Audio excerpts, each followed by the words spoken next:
Morning Nitin sir. Good morning sir, good morning. आज खूप महत्वाचं सांगायचंय तुम्हाला. यस सर, सांगा ना. हा, त्याच्यामुळेच ही व्हिडिओ कॉन्फरन्स जी केली ना, अरेंज केली मी. बघा नितीन सर, आता माझं काही नाही हो, या मार्केटिंग क्षेत्रामध्ये श्रीमंती शेवटची पिढी असणार. माझ्यानंतर मला वाटतंय एवढं कोणी श्रीमंत होईल का? काय वाटतंय तुम्हाला, कोणी होईल का माझ्यासारखं? नाही सर, तुमच्यासारखा श्रीमंत माणूस मी आतापर्यंत पाहिला नाही. त्या उघड्या डोळ्याने पाहिलं साहेब मी तुमचं स्ट्रगल. लय मेहनत घेतली तुम्ही आणि आज हे वैभव जे आहे हे खूप मेहनतीने कमवलेलं तुम्ही. आम्हाला त्याची जाणीव साहेब. आता कसे बोलले बरं माझ्या मनासारखं? हाड हाड म्हणला ना, हाड. तर नितीन सर, आता वेळ तुमची. तुम्हाला या क्षेत्रात पुढारपण करायचंय. लवकरच तुम्हाला BMW मध्ये पाहायचंय. हे माझं स्वप्न तुम्ही लवकरच पूर्ण कराल अशी अपेक्षा आहे. नक्की साहेब, नक्की. तुमचा आशीर्वाद आमच्या पाठीशी राहू द्या. BMW काय साहेब, आपण डिफेंडर घेऊ.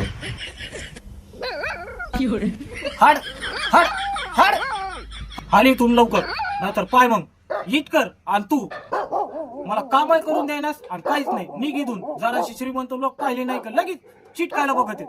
उठ लवकर.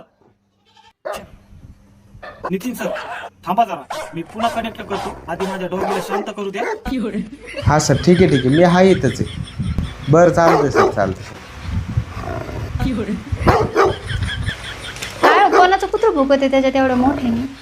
अगं कुत्रं नको म्हणून ना, साहेबाला राग येईल ना. डायमंड सरचं कुत्र? बापरे, त्या श्रीमंत लोकाला किती ना जनावराचा नाद असतो. त्यांची तर मी असं ऐकले विदेशी कुत्रे असते. तुला माहिती आहे का, त्यांच्या कुत्र्याचा खर्चच नुसतं लाख ते 1.5 लाख रुपये जातो महिन्याचा. आणि त्यांचं खायचं प्यायचं सगळं मॉलमधून आणावं लागतं. मॉलमधून कुत्र्यावरच लाख लाख 1.5 लाख रुपये खर्च करतात लोक. मग बघा ती श्रीमंती.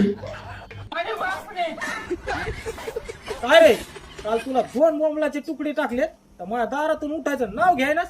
तू जा, तू उसका घेऊ, तू इतका तुकडा डोक्यातच घालीन. लवकर जाय, नाही तर बघ मग. मला डायमंड सर म्हणतात, मग डोक्यातच इटकर घालीत असतो. ओट.